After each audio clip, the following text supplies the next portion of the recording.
a blizzard. In New York, we're expecting temperatures as low as 20, winds as high as 38 miles an hour, and blowing, blinding, steadily mounting snow. Blizzard warnings are up from Atlantic City, New Jersey to Portland, Maine. 52 million people are in the path of this nor'easter. Forecasts are calling for as much as 3 feet of snow. State and local governments have begun closing roads and shutting down public transportation. We have a team of correspondents covering the blizzard of 2015. First, we'll go to Don Daler in New York, where the entire subway system is about to close. Don? Yes, Scott, the last time New York City saw snowfall like what's being predicted for tonight was February 2006. 26.9 inches fell and virtually shut down the city. The mayor warns that tonight's storm might even be worse. The numbers are daunting. A city of 8 million people with 6,000 miles of streets. To try to stay ahead of history, it will take an army of 2,300 snowplows and salt trucks, their routes tracked by GPS. You don't want to lose a storm like that. You don't lose control of it. You have to stay on top of it. You have to stay on top of it. Harry Nespoli is president of the Sanitation Workers Union. He's trying to avoid the nightmare just last winter when over 10 inches of snow and unplowed streets paralyzed parts of the city. But this time, trucks are already deployed, and 6,400 drivers will put in 15-hour shifts.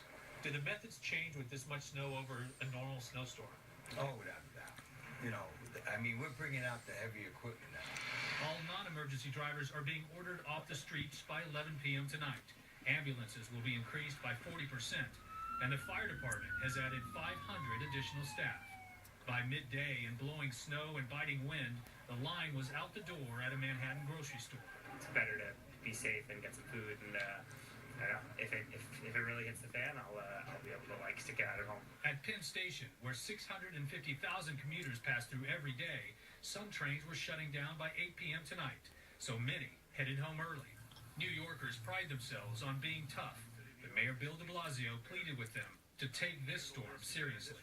Everything we know so far makes clear you can't underestimate this storm. This is not a typical storm. It's going to pack a real punch.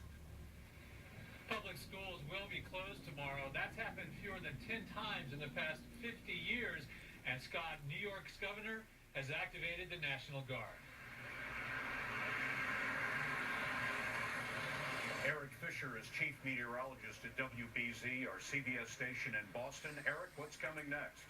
Well, Scott, a major snowstorm taking shape this evening right off the coastline. The storm beginning to deepen, the winds picking up, and the snow moving into places like New York, Boston, Providence, and Hartford. We'll see those rates increase 1 to 3, maybe as much as 4 inches per hour. The heart of the storm overnight and into the first part of Tuesday, but it's in no rush to leave. It continues to sit, spin, produce strong winds, and slowly moves off to the north and east, finally leaving by the time we get toward Wednesday morning. And after that, a lot of snow to clean up. A big corridor of 1 to 2 foot snow totals. But in local areas where banding really takes shape, we could see up to 3 feet, and that puts you toward record territory, chasing the records in places like Boston and New York. Biggest snowstorm ever recorded in Boston, 27.5 inches, 26.9 in New York City. My gut feeling is maybe just shy, but either way, a major impact. It's got a storm that will shut down the region for at least a day.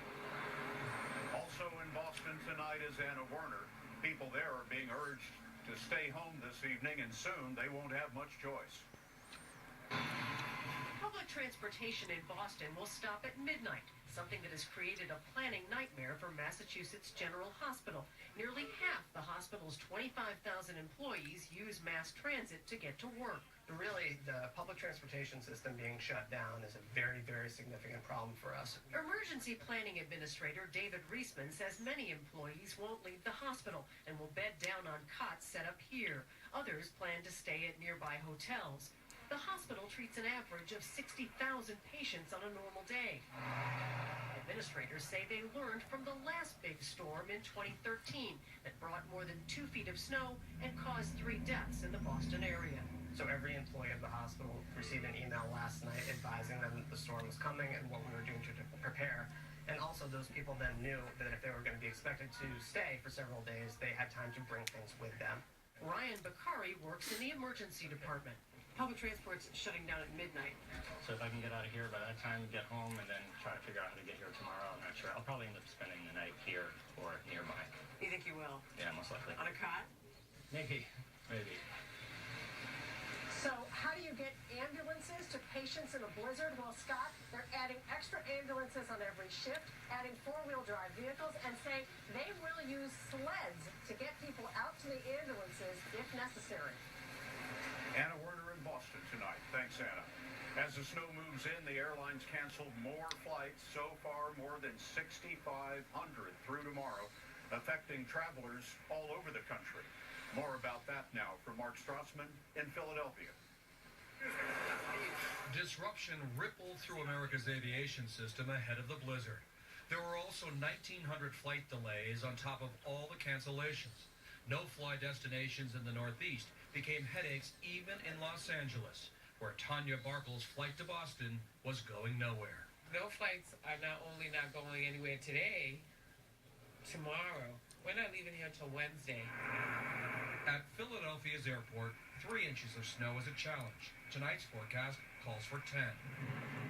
This is the staging area for 68 pieces of snow equipment: plows, brooms, blowers, and chemical trucks. Anything over about 1 or 2 inches is definitely challenging. Keith Bruni runs Philadelphia's airport operations. We're in constant communications with our airlines, and we're doing our level best to time our snow removal operation to make sure that we're open and available when they decide to start their operations back up. Philadelphia's airport will keep at least one of its runways open, but flying from midnight here until at least mid-afternoon tomorrow. At New York's LaGuardia, Scott, 70% of tomorrow's flights have already been canceled. Mark Strassman reporting for us tonight. Mark, thanks. The worst of the storm is expected to reach Maine by early tomorrow morning. Jerika Duncan is there. Workers at New Meadows Lobster gassed up its boats on Casco Bay and moved them to a more sheltered location. Owner Peter McElhaney says the hurricane-force winds could be disastrous. Mother Nature, she can really mess you up, right? If you don't pay attention to what's going on, you can lose a lot of money in the seafood business. McElhaney has been in the lobster business for nearly 4 decades, and he knows what's ahead. You're talking $70,000, $80,000 easy. $70,000 or $80,000 that you could lose if you're not back in business by next week. At this hardware store in Portland, cashier Jean Turnbull says there's been a steady rush of customers preparing since the weekend. To get a foot to 2 feet, you know, all the manas and all the Portland, everybody kind of gets scared. You get to stock up. While local authorities are warning people to stay home, this waterfront oyster bar intends to stay open. As individuals, I think we're just going to hunker down and enjoy the storm. And as an extra precaution, the U.S. Coast Guard spent much of the day on the water. Scott, it was out there broadcasting messages to mariners about the potential for a blizzard. Thanks, Jerika. The East, of course, gets hit quite a lot. That 2006 storm that Don Daylor mentioned earlier dropped a foot of snow from Virginia to Maine. A storm in January of 1996 caused nearly $1 billion in damage. And a 1960 snowstorm was blamed for at least 80 deaths. There was something else in the sky over the White House that caused a little amusement and a little concern.